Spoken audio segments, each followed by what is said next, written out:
Alright guys, TacticalRab back again today. Hope you're all doing well and enjoying your day so far. And going into the Modern Warfare 2023 season, one of the big questions that's been raised is, are these rosters being formed in an intelligent way? Crimsix had a fair few words to say on that last night, especially saying that the Minnesota Rocket team with Attach was largely formed because Attach just played for kills very effectively last season and wasn't actually so impactful. Kenny, though, has kind of countered this argument, saying that players like Cellium and Dashy actually provide a lot of value to their team because their team decides to use them in that way, defending their playstyle as a result, even if they are playing for kills more than some may seem as optimal. Very much intrigued to your thoughts in the comment section below. Hit the like button if you enjoy, subscribe if you are new as always, I'd greatly appreciate it. Really helps out the channel. Thank you very much indeed for doing that one. Nice little CDL starter bar 5 here from CDL Pal to start out the video. The other thing, of course, that was going down last night was that the whole KSI fight and the undercard that was happening before then. Pretty entertaining stuff, I can't lie. Now, I mean, look, it's only a matter of time, I think, because even FaZe Timber was getting involved last night until we get some of the hopefully the COD bros in the ring. I know that every time this happens, there's always the talk about this, right? Okay, we've got to get Formal and Crimsix in a ring together. That'd be entertaining. Like, I mean, yeah, I don't know how many rounds they would last, but I mean, yeah, even the flanks are here. If someone walks out to this before a boxing match, just know they ain't losing. So Don Rainred, I'm pretty sure Tem actually put out a new version of his song Vegas. I think maybe last night he put out a new version. So I don't know if that's any better, but you guys check it out and let me know in the comment section below. Even this I thought was kind of funny because, you know, there's always drama and stuff, kind of surprising results, just like this one on the left-hand side. So yeah, some good memes coming out on the timeline as a result of this one. And even, yeah, Center was talking to Temper. Not exactly the best showing for him. He reckons he'll be back in business. But yeah, a lot of the COD pros have been getting involved. Not exactly sure who Doug would be fighting, but I mean, yeah, I feel like if Doug could, I mean, Doug's obviously in good shape already, so with a bit of training, I think he could be a dominant force in the ring. And even Crimsix is getting involved, right? He replies here to Maniac, and of course we'll talk about Crim here in a second, because he was making that big point last night that a lot of these teams that are being formed are not particularly good at all. Especially he talked about the Minnesota Rocket team that was like, yeah, well, these guys, like, they've got players that aren't particularly good anywhere or being consistent. And then in addition, you've got the whole Attach question mark, where Crimsix has been very critical of Attach's gameplay this past season, and saying that most of the players that just straight up played for kills are the ones that get blessed by the spots this year, and therefore saying that, well, actually, a lot of these kind of players and individuals are in a situation where if they play for kills, they get, well, more benefits next year than if they don't. So, bit of an interesting question mark. We'll see that here in a second, what Kenny's response to that is, and even a possible matchup between Accuracy and Slasher would be an interesting one, right? Because it's obviously there was some questions this past season. Accuracy, Slasher, they both won an event on their respective teams, the GA Enforcers, as it were. But it might be an interesting rivalry between these two guys this year, just because, of course, Accuracy is now going to be on Surge, Slasher's going to be on FaZe. But of course, Slasher and Accuracy have generally been the guys that are very much against doing things that are considered, you know, against the rules to a certain extent, even like unwritten rules, right? So snaking, for example, Slasher and Accuracy both, I imagine, relatively opposed to that. Now, of course, Slasher's on FaZe, where Cellium likes to do that a fair bit, so Slasher might change his mind to a certain extent. But also the possibility we talked about with Seattle Surge, like, okay, Accuracy is arguably the piece of that team that could be most easily upgraded, but then again, it comes with obviously its fair share of downsides if you do exactly that. It may be a similar situation to what Atlanta FaZe were thinking, because, I mean, yeah, minus Accuracy plus Slasher was talked about, but I don't imagine that was ever really on the cards, and obviously Seattle have decided to run it back for next season, but I'm pretty sure Accuracy would have the reach advantage if this fight was indeed to go down. Wanted to mention real quick, though, from the OpTic side, because there has been some questions going on here as to who their next coach is going to be if Sender does leave. So he confirmed the other day he's exploring options. Now, this doesn't necessarily mean they've decided to get rid of him.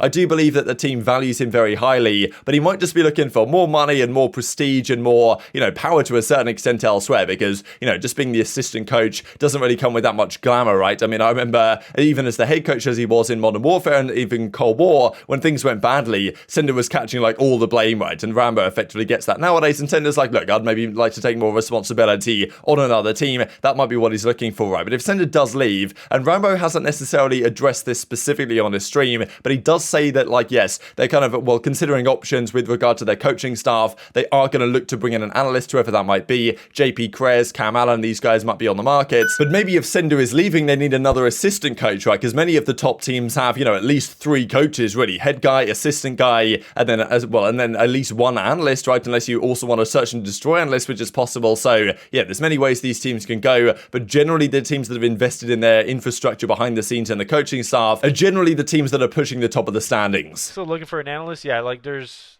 a lot going on in that realm as well that's kind of being set out. There's not, I would assume a lot of these things, not assume, I'm planning for a lot of these things to be figured out by like probably the start of October.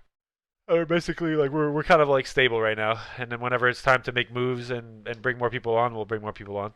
This also to mention real quick, because I know you guys have been wanting me to talk about Karma, right? Because, I mean, look, Karma, there was talks about him wanting to come back this season. Like, I really doubt that's going to happen, and we haven't heard any more on it, right? So I think he was just joking around, really. And at the end of the day, he, like, Modern Warfare 2019 was the game that retired him, so I highly doubt he wants to come back. Now, then again, every season he comes back and plays these kind of kickoff tourneys and looks incredibly good and is absolutely smoking people. So I'm sure he's kind of still got it, but it's really a motivation thing, right? It's for the thing for most of these guys. Like, you look at the OpTic Dynasty, right? Karma, Formal, both of those guys are now away. Crimsix might be gone as well very soon indeed. As we looked at last night, Scump's probably still going to be around for a little bit longer, but largely it's a passion thing with these guys, right? Like Karma, I don't really think he's got what it takes anymore to get up early in the day, go and, you know, scrim and grind the Call of Duty game for 8-10 hours, especially when it's not as good as it used to be, then do VOD, then do all the team building stuff. Like, you know, it gets a bit much for some of these guys, especially for a guy like Karma. There's never really been that type of guy anyway, so I doubt it's the case. Now look, is there a possibility he becomes a sub somewhere? That is an option, right? Possibly at the very least, because, I mean, look, OpTic probably want to go down a different route, but if Karma is serious about returning, then I don't think he's going to get a starting spot, but he could, of course, be a valuable bench player because he tends to, like, he's so good at games that he can just pick up any game and play it particularly well. So with a bit of playtime in this new title for this season, he could probably still be a valuable asset for some teams, but I still doubt it's going to happen. Thought I would talk about it regardless. Let's dive then into the whole Dashy, Cellium,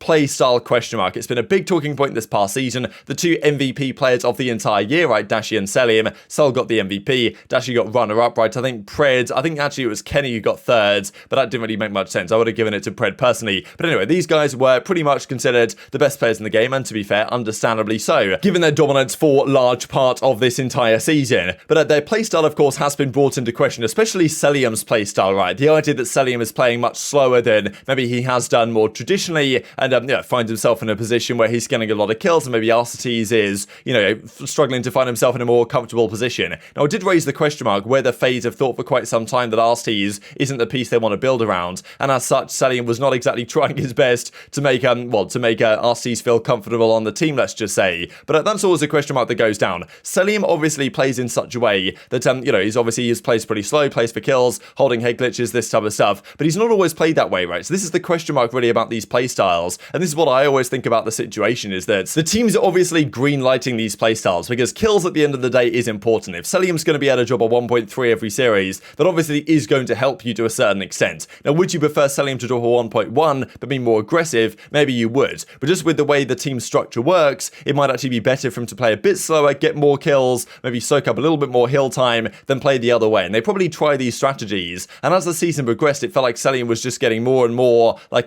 kill heavy effectively. But surely that must have been a decision by FaZe themselves. Like, you can play in many different playstyles, but at the end of the day, Thieves found the best playstyle. Everyone has a 1.1, no one's playing for kills, no one's doing anything out of the ordinary, really, just all playing incredible teamwork. Everyone has between a 1.05 and a 1.10, and that's literally what they did the last two events of the season, both at Major 4 and the World Championship. Incredible, really, that they managed to achieve that, and that, of course, was the winning formula. Now, some teams had a slightly different winning formula that maybe wasn't quite as good of a winning formula as what Thieves came up with, but that was clearly FaZe's way of doing things. And in a similar way, it's kind of OpTic's way of doing things as well, with the whole Dashy side of things. The numbers for these guys look incredible, but in terms of, results and impact, you can argue they're a bit, they fall off a bit. And Crimsix is the type of guy that would always say, like, he prefers winning over getting kills. Now, obviously, there is a bit of a give and take there, right? As Kenny's going to say, like, look, these players agree to play like this. The teams obviously know what Cellium's doing. He does this in practice, and they decided, like, yes, look, we can sacrifice that, and that's probably the best way that we can have a chance to win based on the way our team is built. So it's obviously an internal team decision there, and if the players wanted to play faster, they could. Like, Cellium in Cold War was not dropping these crazy numbers. He was more of a player, like, he was a flex player. He could play with the SMG, play pretty fast, and I think he still can do that. But I guess the team thought that this was the best way to get success. Crim would say, though, looking at a guy like Attach on the Minnesota Rocker, like, look, maybe they told him to play this slow and get this many kills, but at the end of the day, Crimsix is more on the mind of, well, if you're outslaying and still losing, that's entirely unacceptable, and his method of trying to win is rather different. It was, I think, just in general now in the CDL, since everybody shoots so damn straight, that it's all about finding what works for your team.